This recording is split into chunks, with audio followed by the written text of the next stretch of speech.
Hey, traveling with COVID, number 24. The fact that I actually remember the numbers is surprising. Um, yeah, Rwanda, awesome. Great place to experience Africa for the first time. Clean, um, green, no plastic. Honestly, superb. Superb place. Good food. Lots of places to hang on the lake. Wildlife is first rate. You read stories about the place, the corruption by the president, not by anybody else. There is no corruption in the country that you can identify. But the president does this and says that, and murders people. Blah blah blah. All these stories, but it's unique and awesome place compared to the madness of and the destruction and the corruption and the horrendous mess that most of the other countries in southern and central Africa are, and they're the better ones. You get to West Africa and North Africa, and it's fucking way worse. It's like horrendous. So there you go. That's what I say about Rwanda. And really, if you want to go there, Rwandan Airlines is quite good, and it's pretty easy to get here from anywhere. Okay, Uganda. So after spending a week in somewhere that looked more like Europe or New Zealand than or even an extremely good version, like Sri Lanka is beautiful. It's like the jewel of Asia, in my opinion. But it's compared to Rwanda, it's a corrupt shithole. So there you go. So leaving Kigali, which the town centre of Kigali is being made car-free with free Wi-Fi. It's going to become like a Western city should be. So after leaving Kigali, it was a short flight, maybe an hour or so to Uganda. I had my online visa, I had my COVID test, and I had my pre-booked accommodation. But I got confused because I probably should have thought more about this, but Rwanda, you have to have a valid COVID test to go to the national parks, and I assume because there's primates and gorillas and stuff, that'll be the same here. So when I arrived, I left the airport, went straight to this youth hostel who I'd been talking to, and they'd set up a trip for me because I was paranoid about the time frame of my COVID certificate. I went. I probably could have done it cheaper, but to be honest, until COVID hit 18 months ago, it cost you $800 to go to see the gorillas. $800 US, not Australian monopoly money. $800. Now, Rwanda is $1,700. You can get a permit in Congo for $400. But to go to Congo, you have to get a special visa to enter the country. I looked into this because I thought, oh, cheap, but it's not, because you've got to stay in their resorts. Once upon a time, you could just cross from Gisenyi, where I spent the last couple of days in Rwanda. You could cross the border there into Goma. They would pick you up in Goma at the border. They'd run you out to the park. They'd have your visa ready.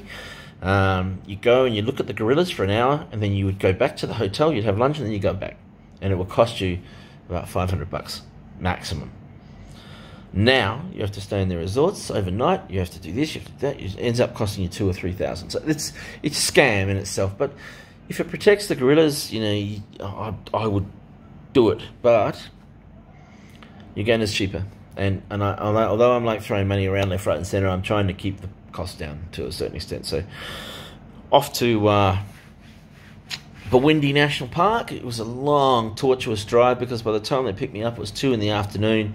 And we didn't arrive till 2 in the afternoon, and then we ran around town getting the permit. And the traffic in this place is like, fuck. It's like, I was trying to think of somewhere as bad, like Cairo, Indonesia, fucking India, that sort of bad. So, and the roads are horrific. Like fucking, you're driving along and you hit a puddle, and the whole front end of the car goes into the pothole. So this place. It's chaotic, it's crazy, and the fucking roads are terrible. And the weather at the moment is like downpours. So people are frightened to go down roads with puddles in them because I don't know how big the fucking hole is. It's like one of those, the whole car could disappear in there. So, so getting out of the city, it took literally from the time they picked me up to the time we hit the outside of Kampala, it took 3 hours. So 3 fucking hours of tortuous, and these guys drive like madmen. They overtake, I know they don't probably, but they're going at high speed and they're like overtaking like 17 vehicles. Oh man, this stuff doesn't worry me much anymore. I don't panic and I don't piss myself, but once or twice I had to sort of take a good look and see how close those vehicles were coming towards us. Anyway, so we arrived in Kabale, which is the closest major town to the national park, at 11 o'clock at night. And then we go into this fucking hotel, and I hate hotels that are built in a square and they have balconies all the way around, because every sound, you fart on the bottom floor and it echoes all the way through to the top, and by the time it hits my floor it's like a sonic boom, so I fucking hate places like that. But I was only there for 4 hours, so 5 hours. I wasn't there very long, because I was up at 4 o'clock and on the road again, because the national park is 2.5 hours away, or 2.5 hours away, and he left quite early. I'm not sure he'd been there before, because I was sort of half asleep, half awake, and I'd wake up and he'd be like, oh, which way to go? But he got me there fine. He's a good driver. He's a good guy too. I like him. I'm going to go and have a bit of a boozy night with him in Entebbe before I head off to Comoros.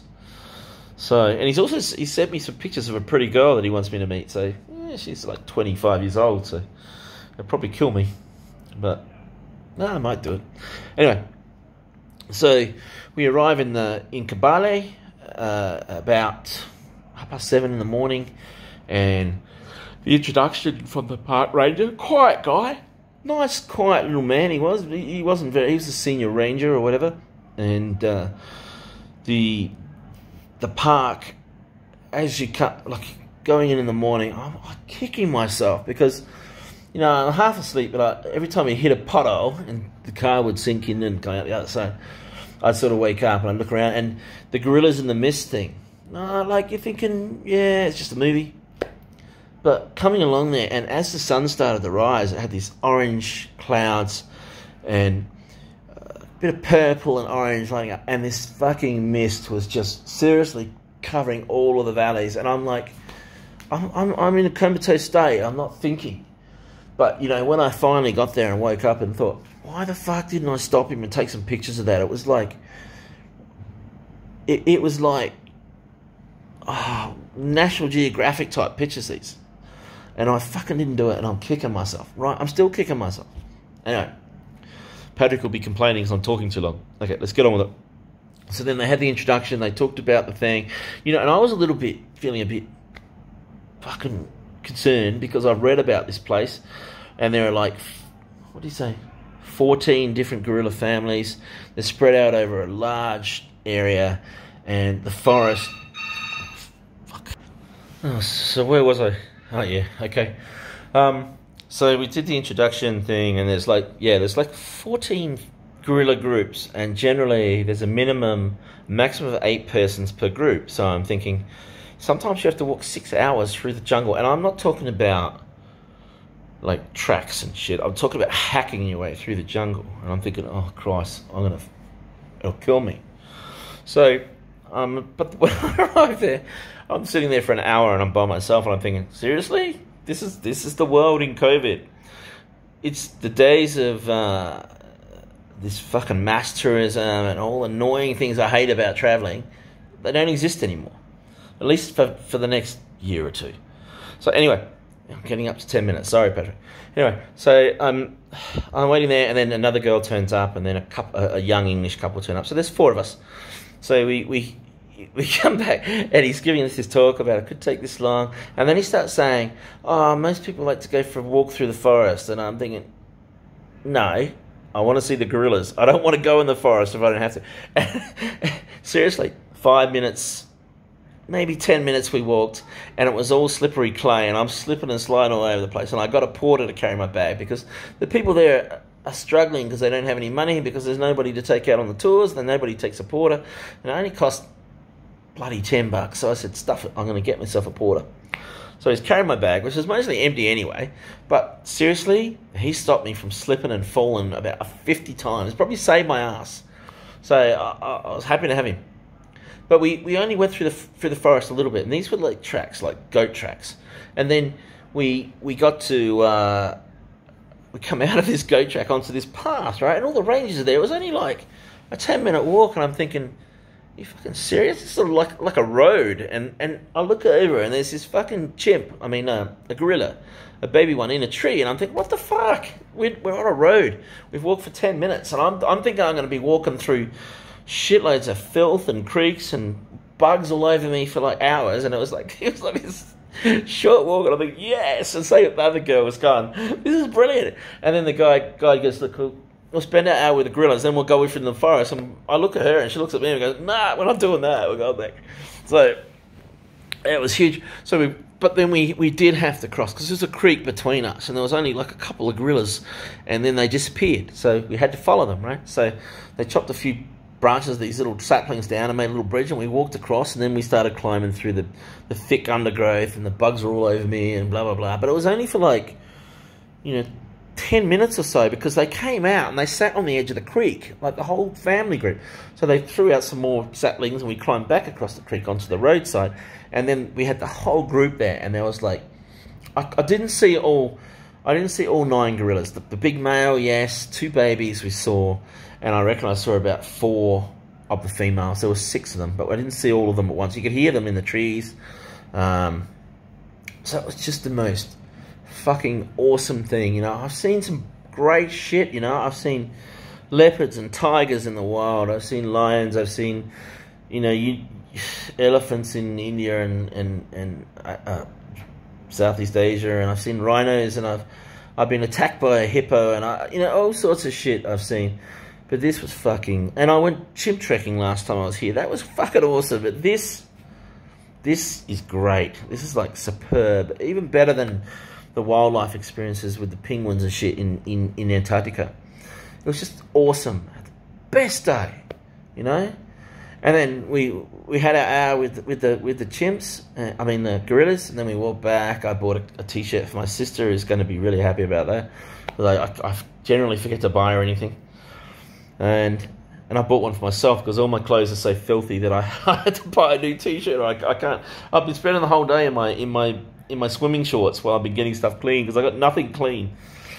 Yeah, so it took a tortuous 7 hours to come back to the city. We stopped and had a feed on the way, but it was horrendous. I'm just so fucking tired. I had like 5 hours sleep in 2 days basically, and I was fucking knackered. But today I've been lazy, chilled out, laid around, had a good time, just chilling out.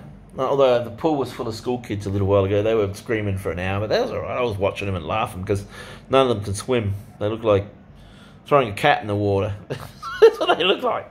Anyway, so I've had an awesome couple of days. Tomorrow, I'm going out to look at some royal ruins. Royal tombs. The museum in the morning. Afternoon, I'm meeting up with some guys to pay some guys for a trip I'm going to do. I'm going to the Queen Elizabeth National Park and how do you say it? Renwari Mountains, or what was once known as the Mountains of the Moon. So, World Heritage Sites.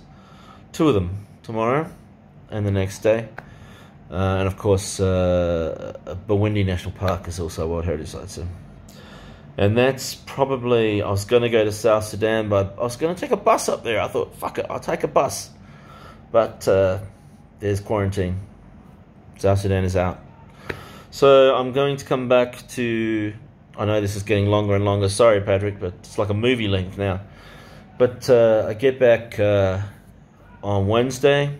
I'm going to chill out Wednesday. And then Thursday, I'm going down to Entebbe, which is where the airport is, a town on Lake Victoria, and they have like these little reggae bars and shit on the beach. So I'm just gonna go and be a teenager again for a while, get pissed, and maybe eat well, get pissed, and hang out, because I'm flying to the Comoros on the 31st. I'm gonna book my. When I come back to Kampala, I gotta go and get my my number 17 PCR test. And then I'm off to Comoros. I'm going to lay on the beach for a week, and then I have no other choices after that. It's either West Africa or leave the continent. So, or go back to somewhere I've already been and just chill out for a month. But I'm thinking Sierra Leone, Liberia, Cote d'Ivoire, Ghana, and Togo are my next options. I have time, I'll do it. And then I might go to Iraq. Iraq is just, for the first time in like 20 years, Australians can get a visa on arrival to Iraq. So I might go to Baghdad and Hanging Gardens of Babylon and shit, all these places I could never go before. Anyway, so that's it. 15 minutes and 34 seconds. Goodbye. I didn't mean to talk this long, but as you can see, I've had a few beers. I'm a bit hyped up. Ciao.